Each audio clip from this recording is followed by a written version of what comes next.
Hello everyone, welcome to the video. My name is Jacob and this is the very first episode of Firefighter Stories, where I tell you real life calls that my firefighter parents went on.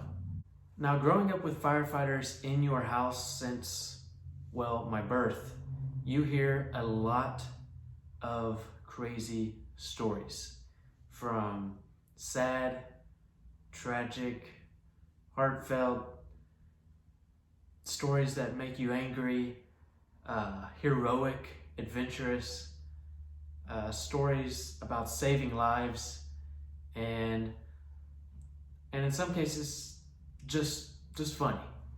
Now you see, firefighters work 24-hour shifts, so that means they get off work early in the morning. And in my mom's case, she gets off at 7. And that's about the same time I would be waking up to get ready for school or to go to work. And so when she's getting home, I usually find her and my stepdad talking about their days and what all calls they went on. And I would be minding my own business, putting on my shoes, trying to figure out something to eat. And you would overhear a lot of things, and they would just flat out tell you a lot of things also. Most of the cases are completely funny, but in a lot of cases they're kind of just gruel and bloody and just, things you wouldn't even be allowed to put in a Saw movie. And a lot of times these are crazy things that make you think, holy crap, how do they do this every day? How do they have to go on these calls and see tragic events and see people's houses burning down, having to save someone's life? What kind of pressure does that even put on somebody? I have never personally had to save anybody's life, and knowing that they do it all the time like it's nothing, that's just amazing to me. But all these things have been going on for 20 plus years, so after a while, I got pretty immune to what I heard. And don't think all of it was bad. Like I said, a lot of it is completely funny. And you get to hear about all sorts of people that they meet on these calls. And I still can't believe some of them. But the first call I want to get into is a very important one. It had a huge impact on my life. And I mean that in a literal sense. So, let's start the first story, shall we? The year was 1995. This was my mom's 3rd year as a firefighter. So a lot of you are thinking, your mom's a firefighter? Your mom? But a long time ago, and sorry mom, not calling you old, but a long time ago, she really wanted to be a firefighter. She didn't want to do the mainstream, everyday female thing. She wanted a challenge, and she wanted to do something that would be completely fun. And that's where the idea of being a firefighter popped in her head. Now, to be a female firefighter, that was a big deal. And she knew it, especially in the 90s. Things were a little bit different back then. And not only the 90s, but in a southern small town. Nice people, but you get the point. Her first day on the job was very, very nerve-wracking. And I'll tell her very first career work day in one of these future videos, but we'll leave that for another time. But she was very nervous when she first arrived for her first shift. Of course, you can't blame her. But she followed through and continued to prove everybody wrong, including herself. She was very confident, and I know she was proud of herself, and her entire family still is. Now, when we get into this first call I'm going to tell you about, she's already been on for 3 years, right? She knows what she's doing. She's great at her job, and she's at least somewhat experienced in doing what she does. But this all begins with a highway situation.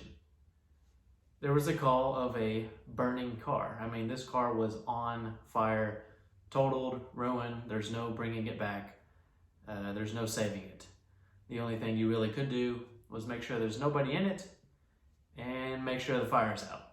Those two things were done super easy. That's a very simple job for any firefighter. They could do that in their sleep.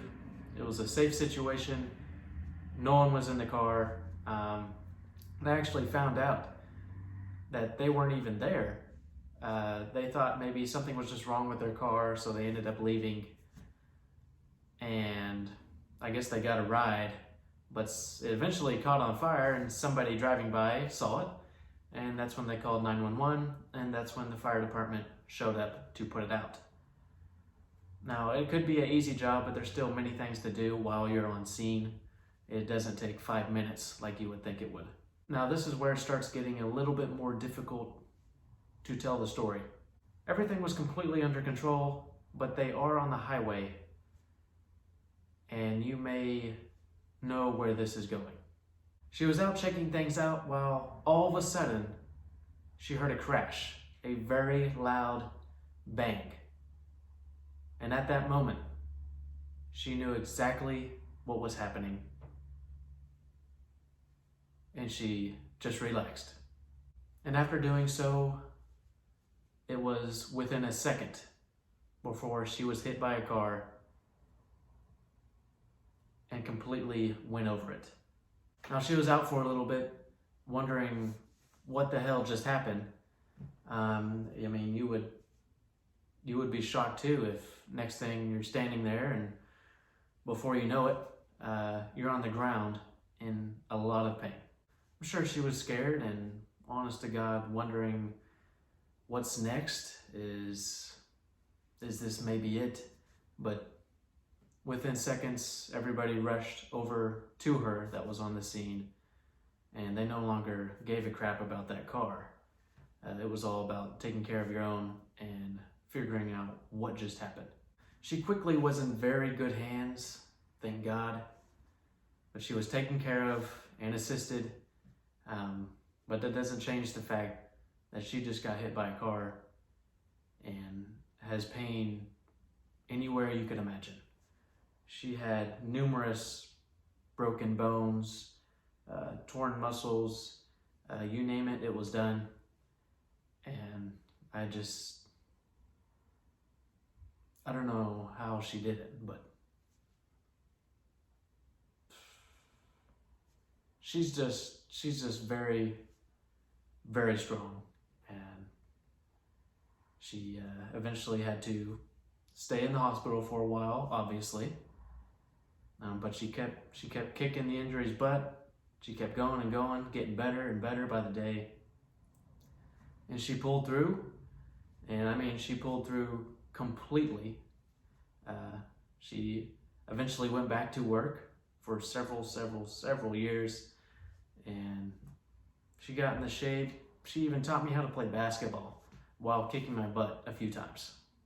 Now, what happened on the highway was, some of you probably have already guessed it, was a drunk driver. Now, of course, it makes me angry thinking about it now, as being her son. Things like that make me sick. And it's probably a good thing I'll never meet this guy in my life, at least not as of now. But I hope he's doing well, and I hope he's changed his life around, because who knows what would have happened if things went just slightly more wrong. Now, the reason I said this story has a huge impact on my life, well, I'm only 20 years old, about to be 21. The year's 2020. I told you this happened in 1995. If something just went slightly a little bit more wrong, I literally wouldn't be here making this video. Now, you talk about a butterfly effect. This is a big one to think about. I would have never been born if this was more tragic than it was. And I've turned out to do good things in my life. I, as of right now, have a detailing business, and that's why I have car-related things behind me. I'm actually in my shop right now, and I run a healthy business. I'm very good at what I do. My customers love me, I guess, and I do good work. And just to think, if I wasn't here now, this business would not exist. This video would not exist. The memories that I've made would not exist. And all the cars that I helped clean and protect for my customers would have never happened. And to think something like this could happen in broad daylight, that just shows you that there are people out there mentally struggling like you wouldn't believe. What drove this guy to be drinking in the middle of the day? And what drove him to think, oh, let me go drive my truck, which it was the 90s and it happened to be a Ford Bronco. What would drive him to think, well, I need to go somewhere right now, even though I'm completely wasted. Well, let me go drive my truck, SUV, on the highway and miraculously hope nothing happens. Because it won't happen to me, right? That's how you think. It won't happen to me. But it did.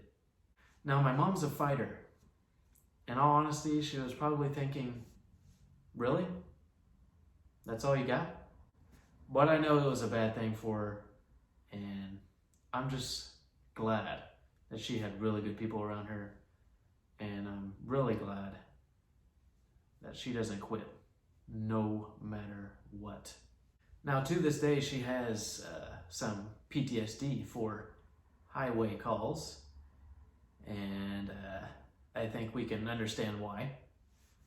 But she's completely came through. She's super healthy. She can run, jump, maybe not as good anymore, and that's mainly because she's maybe getting up there in age. But that's for another time. But to think all of this could have been completely different because of one stupid mistake by somebody driving drunk. And you see it all the time.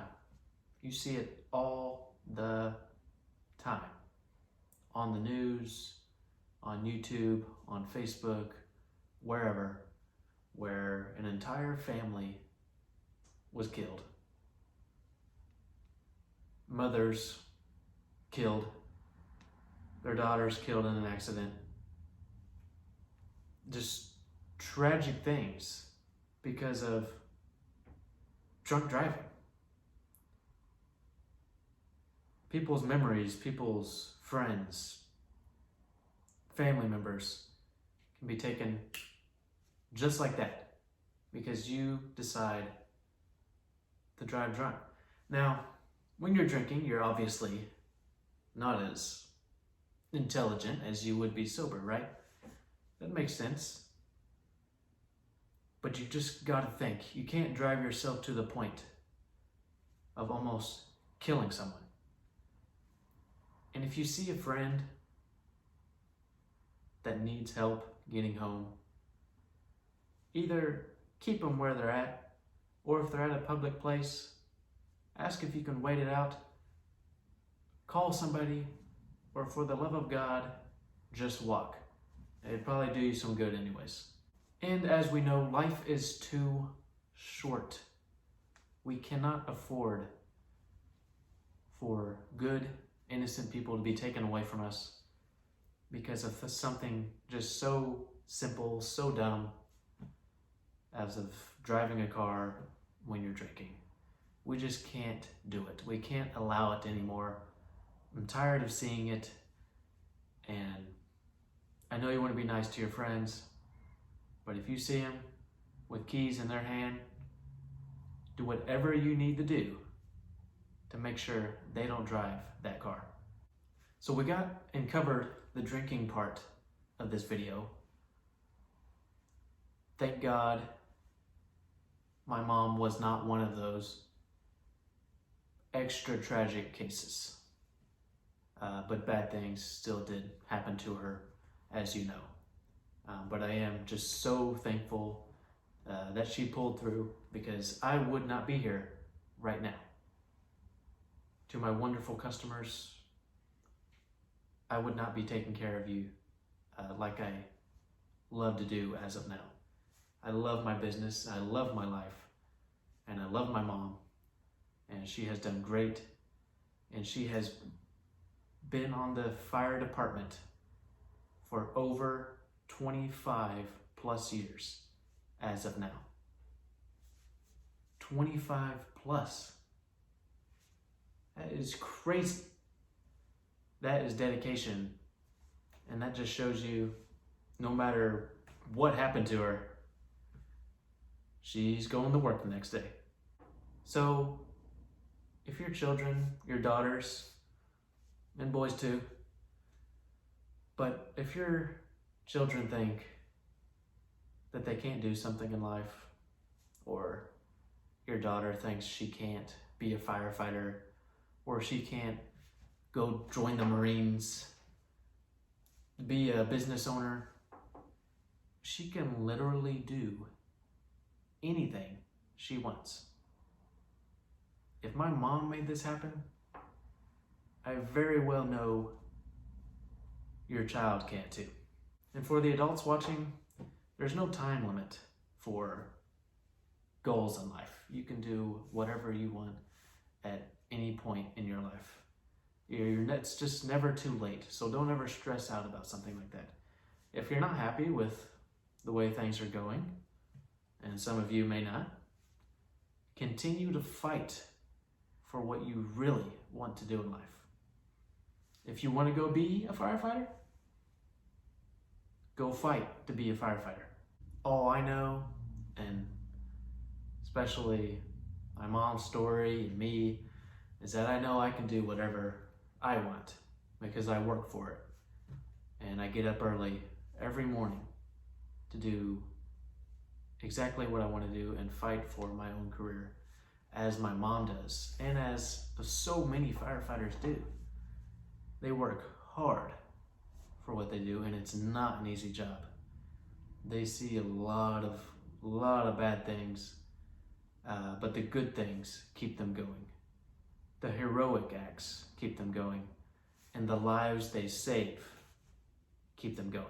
But I love my mom. She has taught me everything in life. There is no weakness, no excuses.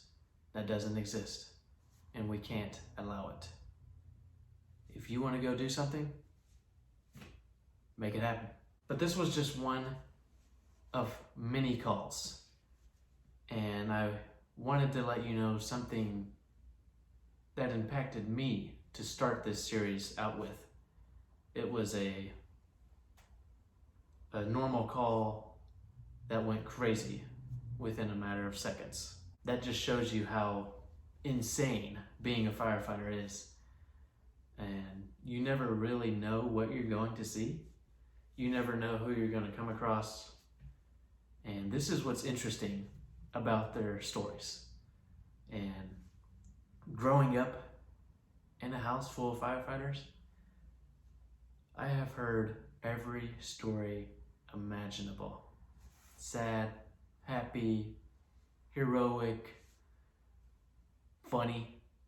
There's a bunch of funny. If you know firefighters, there's